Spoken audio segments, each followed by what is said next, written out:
ನಮಸ್ಕಾರ. ಈ ಚಂದಾಮೋದ ಕತೆ 74ನೇ ಇಸ್ವಿಯಲ್ಲಿ ಮಾರ್ಚಿ ತಿಂಗಳಲ್ಲಿ ಪ್ರಕಟವಾಗಿದೆ. ವೈ ರಾಮಯ್ಯ ಅನ್ನೋರು ಈ ಕಥೆನ ಬರೆದಿದ್ದಾರೆ. ಕತೆ ಹೆಸರು ಚಪಾತಿ ಶಾಸನ.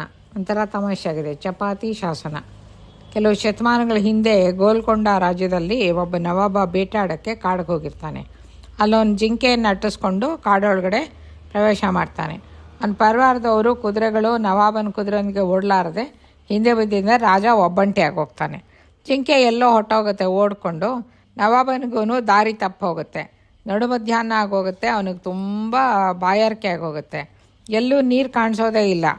ದಣಿದು ನೊರೆಯುಗೊಳ್ಳುವ ಕುದುರೆಯ ಮೇಲೆ ಹಾಗೇ ಹೋಗುತ್ತಾ ನವಾಬ, ಅಲ್ಲ ಈ ದಿನ ನಾನು ಮಾಡಿದ ದಾಹದಿಂದ ಸಾಯಬೇಕೋ ಏನೋ ಅಂತ ಯೋಚನೆ ಮಾಡ್ತಾ ಇರ್ತಾನೆ. ಅಷ್ಟರಲ್ಲಿ ಅವನಿಗೆ ದೂರದಲ್ಲಿ ಪಕ್ಷಿಗಳು ಹಾರುತ್ತಿರುವುದು ಕಾಣಿಸುತ್ತೆ. ಅಲ್ಲಿ ನೀರು ಸಿಗ್ಬೋದು ಅಂದ್ಕೊಂಡು ಕುದುರೆನ ಆ ಕಡೆಗೆ ನಡೆಸ್ಕೊಂಡು ಹೋಗ್ತಾನೆ. ಅಲ್ಲಿ ಒಂದು ದೇವಾಲಯ ಇರುತ್ತೆ. ಅದರ ಹತ್ರ ತಣ್ಣಗಿನ ನೆರಳು ಇಡುವ ಮರಗಳು ಇರುತ್ತೆ. ಆಮೇಲೆ ಎಳ್ನೀರಿನಂಥ ನೀರಿರೋ ಒಂದು ಸರೋವರ ಕೂಡ ಅಲ್ಲಿರುತ್ತೆ. ಅದನ್ನು ನೋಡಿದ ತಕ್ಷಣ ಅವನಿಗೆ ಪ್ರಾಣ ಬಂದಂಗೆ ಆಗುತ್ತೆ. ಆಮೇಲೆ ನವಾಬ ಅತ್ಯಾತುರದಿಂದ ಅಲ್ಲಿ ನೀರು ಕುಡಿದು ಕುದುರೆಗೂ ಎಲ್ಲ ನೀರು ಕುಡಿಸಿ ಸಮಾಧಾನ ಮಾಡಿಕೊಂಡು ಆ ಮರದ ನೆರಳಲ್ಲಿ ತಣ್ಣಗೆ ಮಲ್ಕೊಂಡ್ಬಿಡ್ತಾನೆ. ಅವ್ನಿಗೆ ಎಚ್ಚರ ಆಗೋ ಹೊತ್ತಿಗೆ ತುಂಬ ಆಯಾಸ ಆಗಿರುತ್ತಲ್ಲ, ನಿದ್ದೆ ಮಾಡಿಬಿಟ್ಟಿರ್ತಾನಲ್ಲ. ನಡು ಮಧ್ಯಾಹ್ನಕ್ಕೆ ಹೋದವನು ರಾತ್ರಿ ಆಗೋ ತನಕ ನಿದ್ದೆ ಮಾಡಿಬಿಡ್ತಾನೆ. ಸರಿ, ಮುಂದೆ ಬರ್ತಾ ಬರ್ತಾ ಕತ್ಲೆ ಜಾಸ್ತಿನೇ ಆಗುತ್ತಲ್ಲ ರಾತ್ರಿ ಆಗ್ತಾ ಏನು ಮಾಡೋದು ಅಂತ ನವಾಬ ಯೋಚನೆ ಮಾಡ್ಕೊಂಡು ಎದ್ದು ಕೈ ಕಾಲು ಮುಖ ತೊಳ್ಕೊಂಡು ನಮಾಜ್ ಮಾಡೋದು ಕುಳಿತಾಗ ಕತ್ತಲೆ ಬಂದೇ ಬಿಡುತ್ತೆ. ಕೃಷ್ಣ ಪಕ್ಷದ ದಿನ ಆದ್ದರಿಂದ ರಾತ್ರಿ ಪ್ರಯಾಣ ಸಾಧ್ಯ ಆಗಲ್ಲ ನನಗೆ. ಏನು ಮಾಡೋದು, ಈ ರಾತ್ರಿ ಎಲ್ಲಿ ಉಳಿಬೇಕು ಅಂತ ನೋಡ್ತಾ ಇರ್ತಾನೆ. ದೇವಾಲಯದ ಮುಖ್ಯ ಜಗಲಿ ಮೇಲೆ ಮಲ್ಕೊಂಡಿರ್ತಾನೆ. ಅವ್ನಿಗೆ ಇನ್ನೊಂದು ಸಂಕಟ ಏನಾಗುತ್ತೆ ಅಂದರೆ, ಏನೋ ತಿಂದಿರಲ್ವಲ್ಲ ಪಾಪ, ರಾಜ ಅಲ್ವಾ, ಹಸುವೆ ಧಗಭಗ ಅಂತ ಬೆಂಕಿ ಹಾಗೆ ಉರ್ಕೊಂಡಿರುತ್ತೆ. ಸುಮ್ಮನೆ ನಿದ್ದೆ ಬರದೆ ಹೊರಳಾಡ್ಕೊಂಡಿರ್ತಾನೆ. ಆಗ ದೂರದಲ್ಲಿ ಒಂದು ದೀಪ ಕಾಣಿಸುತ್ತೆ. ಆ ದೀಪ ತನ್ನ ಕಡೆಗೆ ಬರ್ತಾ ಇರೋದನ್ನು ನೋಡಿ ಅವನಿಗೆ ಭಯನೂ ಆಗುತ್ತೆ. ಅದರದ್ದೇ ದೇಶಕ್ಕೆ ನವಾಬ ಆದವನು ಕಾಡಿನಲ್ಲಿ ಏಕಾಂಗಿ ತಾನೆ, ಅವನು ಹೆದರ್ಕೊಳ್ಳೇಬೇಕಲ್ವಾ. ಆದರೂ ಬೇರೇನೋ ಮಾಡಲಿಕ್ಕೂ ತೋರದೆ ಅವನು ಅಲ್ಲಾನನ್ನು ಸ್ಮರಿಸ್ತಾ ಮಲ್ಕೊಂಡೇ ಇರ್ತಾನೆ.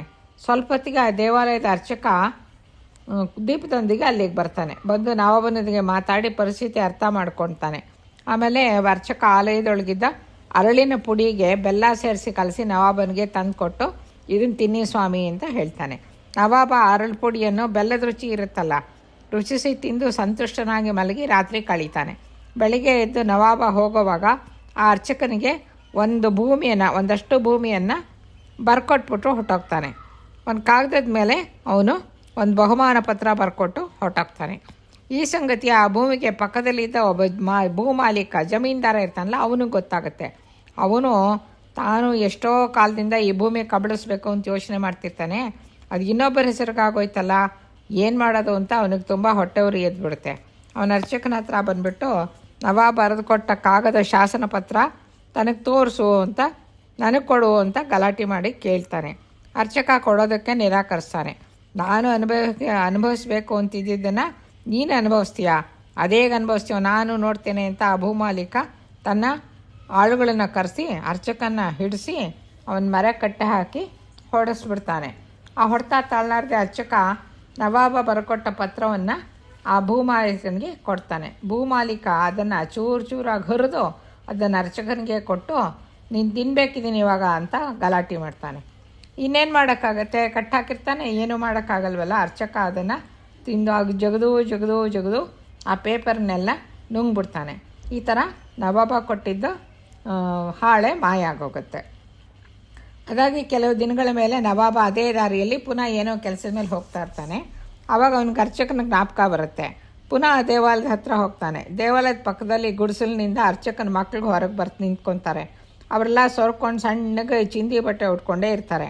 ಅದನ್ನು ನೋಡ್ಬಿಟ್ಟು ರಾಜನಿಗೆ ಆಶ್ಚರ್ಯ ಆಗೋಗುತ್ತೆ. ಅರ್ಚಕರ ಕುಟುಂಬ ದೊಡ್ಡದಿರೋದ್ರಿಂದ ತಾನು ಕೊಟ್ಟ ಭೂಮಿ ಆದಾಯ ಅವ್ರಿಗೆ ಸಾಕಾಗ್ತಾ ಇಲ್ವೇನೋ ಅಂತ ಅವನಿಗೆ ಅನಿಸತ್ತೆ. ಕಟ್ಟಿಗೆ ತರಲು ಹೋಗಿದ್ದ ಅರ್ಚಕನಿಗೆ ನವಾಬ ಬಂದಿರುವ ಸಂಗತಿ ಗೊತ್ತಾಗುತ್ತೆ. ಅವನು ಓಡ್ತಾ ಬಂದು ನವಾಬನಿಗೆ ಮುಜರೆ ಎಲ್ಲ ಒಪ್ಪಿಸಿ ಗುಡಿಸಲೊಳಗೆ ಹೋಗಿ ಬೆಲ್ಲ, ಅರಳು ಪುಡಿ ಮತ್ತು ಯಥಾ ಪ್ರಕಾರ ಅವನ ಹತ್ರ ಅಷ್ಟೇ ಅಲ್ವ ಇರೋದು, ಬಡವರ ತಿಂಡಿ ಸ್ವೀಕರಿಸಬೇಕು ಸ್ವಾಮಿ ಅಂತ ನವಾಬನ ಮುಂದೆ ಇಡ್ತಾನೆ. ನವಾಬ ಅರಳು ಪುಡಿ ಕಜ್ಜಾಯ ತಿಂತಾನೆ. ತಿಂದ್ಬಿಟ್ಟು ಅದ್ರ ಮೆಚ್ಕೋತಾ, ಪ್ರಾಣ ಉಳಿಸಿದ ತಿಂಡಿ, ಕಾಗದ ತನ್ನಿ, ಇನ್ನೊಂದು ಇನಾಮ್ ಬರೆದು ಕೊಡ್ತೇನೆ ಅಂತ ಹೇಳ್ತಾನೆ. ಆಗ ಸರ್ಕಾರ, ನನ್ನದೊಂದು ವಿಜ್ಞಪ್ತಿ ಇದೆ, ಒಂದು ಮನವಿ ಇದೆ.